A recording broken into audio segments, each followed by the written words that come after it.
Tady Vojtěch, zdravím vás u dalšieho videjka. A dnes si ideme pozrieť toto najgeniálnejšie unesenie v histórii. Skúkačka od NX name. Neviem, ako sa to mám povedať. Neviem, napíšte do komentára, ak viete. Možno NX name sa tu bude kúkať túto reakciu. Neviem. Ale hej. Ináč neviem, čo povedať. No. 0 komentárov, ideme na to.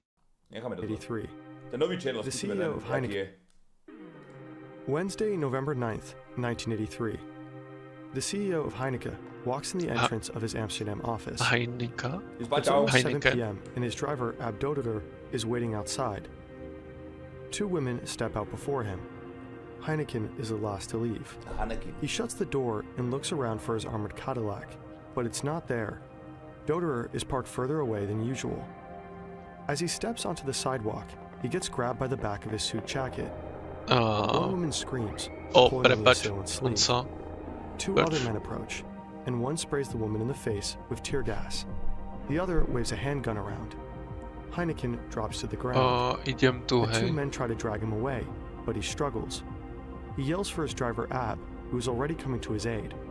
But before his driver can reach him, a 4th man intercepts Dodiger, and they begin to struggle.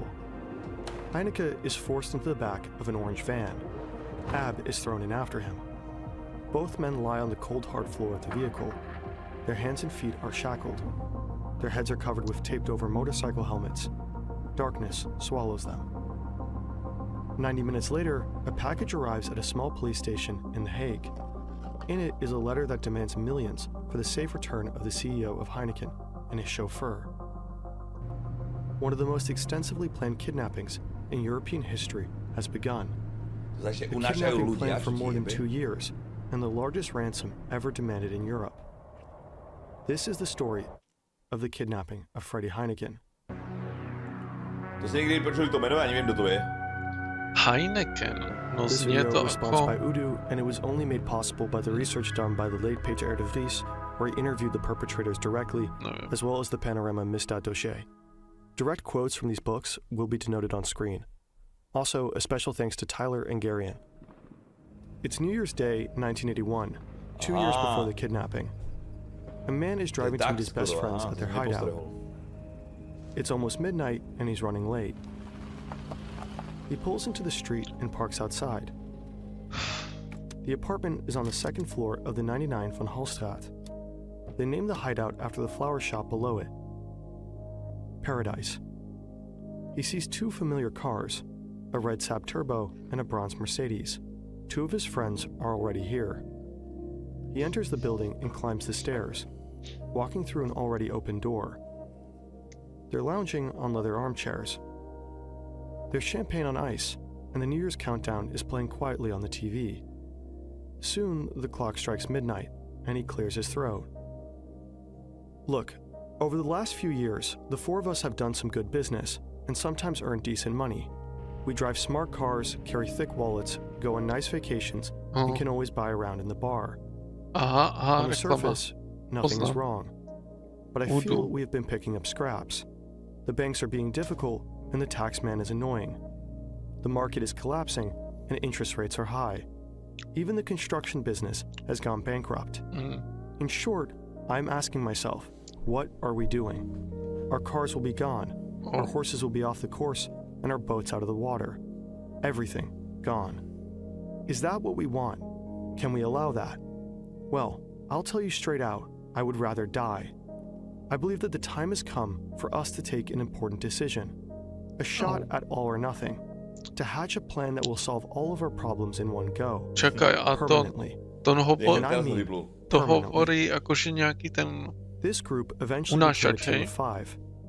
The man speaking is Cor van Hout. His friends call him Flip or Flipper for his childhood obsession with pinball. He is a notorious horse gambler and owns real estate across Amsterdam. He is the mastermind behind Operation Heineken and is 26 years old. Sitting on the couch is his right-hand man, Willem Holleder. He's muscular. His nickname is The Nose. for no apparent reason. He's 25 years old. Next to Willem, Franz Meyer nods in agreement. He's one of Cor's oldest friends. His nickname, the Professor. Nothing gets past him. He's 30. The fourth member that will eventually join is Jan Boulaert. Although he was missing that night, he's a crucial part of the gang. His nickname is the Cat, because he always tilts his head while he listens. He is the oldest of the group at age 31, and is extremely handy with tools. The last member that will join is Cor's younger half-brother Martin, who everyone refers to as Breaks. He is the youngest and also the most clueless of the group. But he's skilled at stealing cars. The orange Renault van drives off. Jan Boulaert is behind the wheel. In the passenger seat is Franz Meyer. Cor and Willem are in the back, standing over the victims. On the Weteringschans, the nose looks in the rearview mirror and notices an off-white Mercedes taxi following them. But they're unfazed. They plan their escape route meticulously.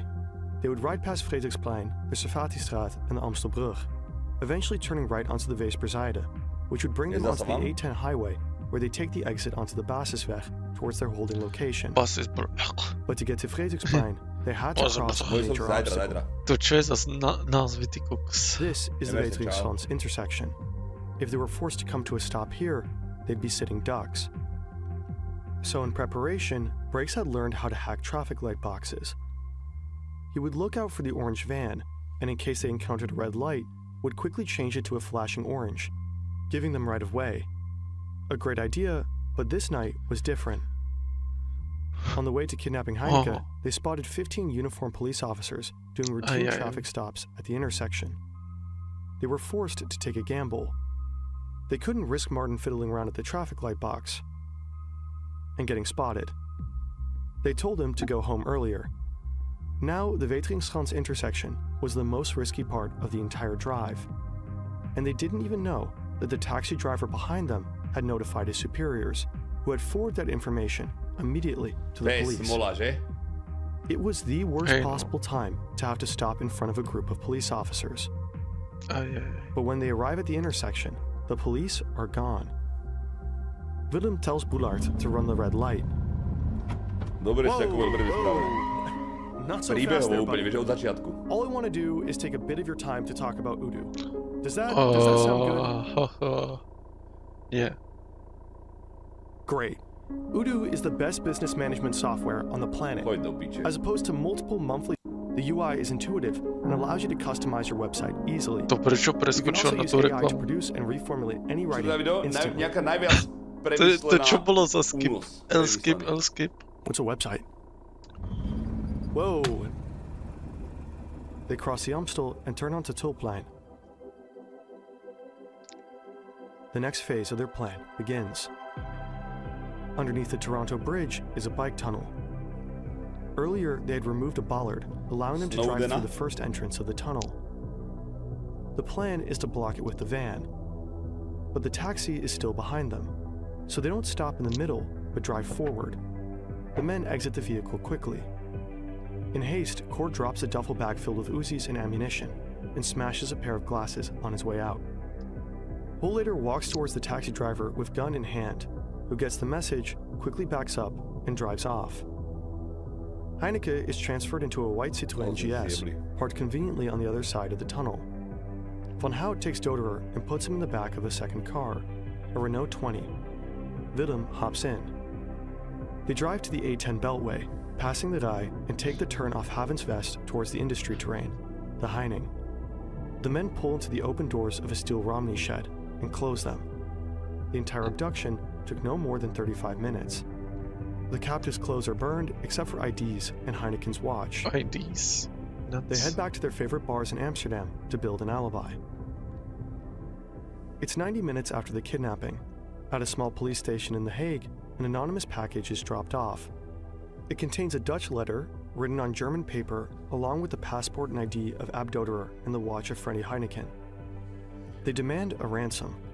All publicity must be stopped and searching is prohibited. They request thousands of banknotes in various currencies and denominations in order to make tracing more difficult and spending easier. The banknotes must have been circulated several times and randomly numbered. Počúvaj, že ale jebe ti. Že tam hovorili Henneken, úplne niekto iný. Two elastic Vedeli všetci? in packs of 100 and placed into 5 Dutch mail bags. They end the letter with further instructions for the Vyzerá handoff. to ako... Once the police have Ako sa complied to with all povie? demands, they must signal the kidnappers by placing a message in a newspaper. Neviem. The meadow is green for the hare. For future negotiations, the police will be referred to as the hare, the kidnappers the eagle. A 72-hour countdown begins. While the police had no time to prepare, the kidnappers had years. The police are flailing. They need more time and take a bold risk, one that could cost the victims their lives.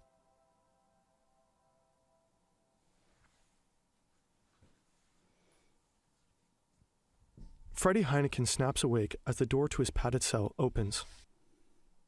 He's lying under a blanket on a bare mattress, wearing a set of cotton pajamas. In the corner, there's a chemical toilet without any chemicals, a safety precaution. Samko musí aj niečo spýtať. The 2-year operation was funded by the kidnappers with a budget of roughly 100,000 gulden. They spent hours studying famous foreign kidnappings.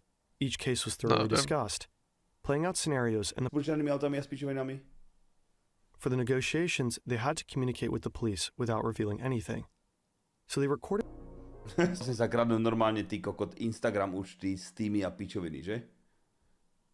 that they did irreparable damage to one of Heineken's and Doderher's fingers. And for 10 days, the police hear nothing. Ample time to worry about the mistake they made. But on the 10th day, this is the eagle. These are instructions for the hare.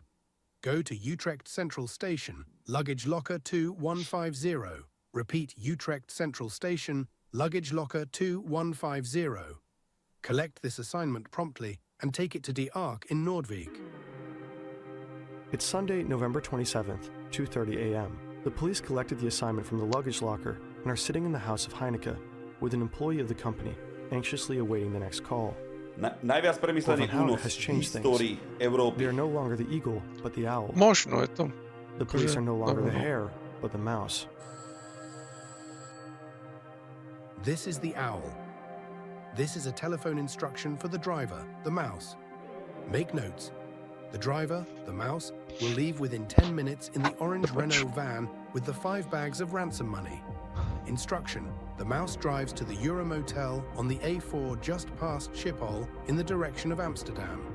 Near the entrance to the Euro Motel, further instructions are buried under the right-hand lamppost. Follow these instructions precisely. Is this understood and will this be carried out? Answer immediately with yes or no. Yes, the instructions are understood. We are ready to leave. Oh, If okay. anybody follows the orange van, all deals will be cancelled forever. A police officer follows the first set of instructions. At the Euro Motel, he finds a note along with photos of Heineke and Doderer holding recently issued newspapers.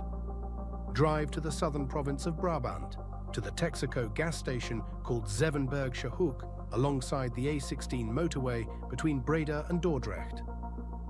Upon arrival, the mouse is told to order a cup of coffee and wait for the call from the kidnappers. Follow the road to Breda. A plastic container is buried under a milestone along the way. Retrieving the letter, the mouse reads, Drive toward Antwerp in Belgium and take the Rijsbergen turnoff in order to reach Utrecht via Tilburg using the A27. To čo je za... Zložité im dali Hej no, Drive som chcel towards povedať, Bizet si Avenue kokos. to Utrecht neighborhood To čo je... Veldelegen. Further instructions are buried close to a numbered lamppost in the Bez area of the GPS s Hommel mapami tam restaurant. chodili ako digging up the Oh, plastic container, fúha. the mouse finds another note and a set of car keys. Transfer the ransom from your car into the Ford. Then take the Oudenrijn intersection and head towards the Marsbergen Motel in Arnhem to await further instructions. On the front seat next to you is a walkie-talkie under a piece of cloth. It is turned on. Remove the cloth but do not touch the walkie-talkie. It is strictly prohibited for you to touch the walkie-talkie. Any instructions given to the mouse, the driver by the owl, have absolute priority and must be carried out immediately. The owl. The green Ford Taunus was easy enough to spot. A woman's bicycle was strapped to the roof. Although the officer couldn't see it, it also had a single French headlight, which emitted a distinct yellow glow compared to the usual white. Okay. It was now almost 7 a.m., and the driver had been on the road for hours with no end in sight. He drives over the Marsbergen overpass. This is the owl with instructions for the mouse. This message has priority. This message has absolute priority. This is the owl with instructions for the mouse. Reduce speed to 60 kilometers per hour and follow the crash barrier. Stop at the red road cones. Put the bags containing the money into the hole that you will find there. Afterwards, follow your instructions. This message has absolute priority. This message has absolute priority. The officer slows down, spots the cones, and comes to a dead stop. In front of him is a hole. Cor van Hout's plan was an elaborate scavenger hunt. He would lead the police down various twists and turns for hours, constantly keeping him moving, only to jump on the mouse at the last moment. The police officer did not stop at a river, a set of vacuum tubes, or a houseboat. He stops at an overpass that was found after driving more than 1,000 kilometers across the Netherlands. An overpass that met a few very specific conditions. Willem Holleder, spotter 1, standing on the edge of a field around 800 meters from the overpass. He is equipped with binoculars and a walkie-talkie. This vantage point means he can easily see the approaching car, but he is also visible to helicopters. Since he's located near an army base, the men decide to disguise him in an army uniform, both for camouflage from above and as a convenient excuse in case he runs into a farmer or hiker. Jan Boulaert, driver. Boulaert is behind the wheel of the getaway van. As the mouse approaches, he slowly drives the Hanemag under the overpass to ensure that it cannot be spotted from above. Frans Meyer, spotter 2. Frans gets out of the Hanemag and crouches in some nearby bushes. He watches the overpass, ensuring that the police officer is not followed, and letting the rest know over the walkie-talkie once he has left. Cor van Hout. Van Hout is sitting in the back of the van, ready to grab the cash. He hears the mailbag slide down the storm drain into the underpass. As Cor exits the vehicle, he hears the faint sounds of helicopters overhead. Within 30 seconds, all 5 are in the van. Frans quickly checks that the mouse has left. They had chosen a stretch of highway without a roundabout close by, ensuring he could not turn around and come back. The 2 men get back in the van and Jan drives off. It's a tense drive. There's no sign they are being followed, and within 10 minutes they reach their final destination, a forest clearing near Zeist. The transfer happens in one smooth motion. Boulaert takes his foot off the gas, shifts down, and uses his handbrake to prevent the brake lights from turning on. If anyone was watching, they wouldn't know that the car had briefly stopped. Just slow enough to hop out, Meyer and Van Hout pull out the cash as he drives off with the van. They quickly pull the 5 mailbags over to where they buried several large plastic drums. Removing the top layer of dirt, they take out 2 sleeping bags and spread them over the forest floor. Sliced open with a penknife, 2 of the bag's contents are emptied and scanned with a frequency detector, stashed to the drums beforehand. They scan for any tracking devices hidden in the cache. The men worked furiously as the sound of helicopters seemed to come closer and closer. As the bags are dropped into the drums, each man removes his disguise. Wigs, gloves, and bulletproof vests join the weapons, coats, and other equipment already in the drums. Cor kneels down and pushes dirt over the lids. Frans places leaves and branches on top. The drums are nearly impossible to spot. Under their jackets, they are already wearing a race biking outfit. Recovering 2 silver race bikes from a nearby bush, the men hop on and get on the road. After 2 years of planning and 2 long weeks of holding Heineke and Doderer, it was over. Cor van Hout, Willem Holleder, Frans Meyer, Jan Boulaert, and Martin Erkamps had executed the most elaborate kidnapping scheme in European history. Adjusted for inflation, they collected a staggering 74.6 million euros. Wow. Until now, everything seemed and was orchestrated perfectly. A aký rok to But they bol, missed som something. zapomněl.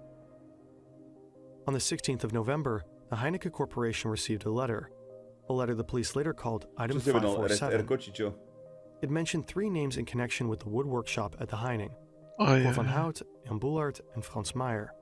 The tipster also mentioned their business dealings. This tip was never released to the public, but it led to the eventual capture of all suspects. It's speculated that during the kidnapping, the police had no substantial leads. It was the golden tip that actually brought the group into light. Whether the police would have eventually found them without it is a different matter. But what is true is that the tip took away time from the gang that they would have had otherwise. The anonymous tip came one day after the first ransom rally should have taken place. The police's gamble paid off. If the ransom drop-off had gone according to the plan of Cor van Hout, they had 24 hours before the police even got the tip, giving them a much better chance for escape. 2 days after they hid the cash, Cor van Hout starts to notice that he's being followed by undercover police. Realizing that they've been found out, the men go back to retrieve 15 of the 35 million guilders, splitting it between the 5 of them. They then parted ways, promising each other that they would meet up again, as they always did, on New Year's Day in 1983 to retrieve the rest of the money. Jan Boulaert and Martin Erkamps were arrested first. Intercepted by police on their way to free Heineken and Doderer, they still had their split of cash on them, which was confiscated. Jan Boulaert was sentenced to 12 years in 1984. Due to his more limited involvement, Martin Erkamps was sentenced to 8 years. On Monday, December 5th, 1983, the rest of the ransom money, along with all other heist equipment, was found. According to police, a hiker had allegedly stumbled across several packs of 200 $100 bills. Franz Meyer turned himself in on December 28th, 1983.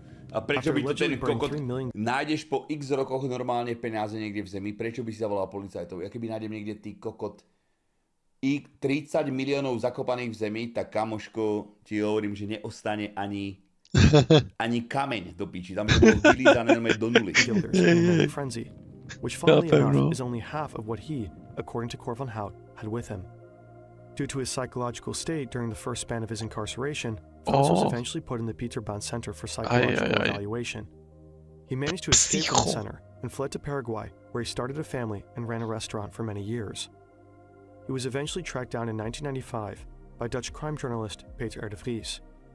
In 2002, he was extradited to the Netherlands, where he served until his release in 2005. Willem Holleder and Cor van Hout managed to evade the police until the 29th of February 1984. They had fled to Paris together, but they were eventually traced back to their friend's apartment through phone calls they had made to loved ones in the Netherlands. Cor van Hout was assassinated on the 24th of January 2003 in Amstelveen. The perpetrator was convicted in January 2019. His former best friend, Willem Holleder, the knows. Jaká jeba. Povedz mi, kdo dělá hovory rodině, keď akože ranuje, chápeš, od policie. A potom by si ťa našli chlapci a prache by si musel vrátiť plus ich všetkých vylízať po koreň. Jak by si ťa našli, ty koko, mi už nám povedz. Po koreň? To bolo roky potom, chápeš? Ale hej, najgeniálnejšie unesenie v histórii je rest kúkačka, hej. NX name. Dávám like a těším se na další. Čau.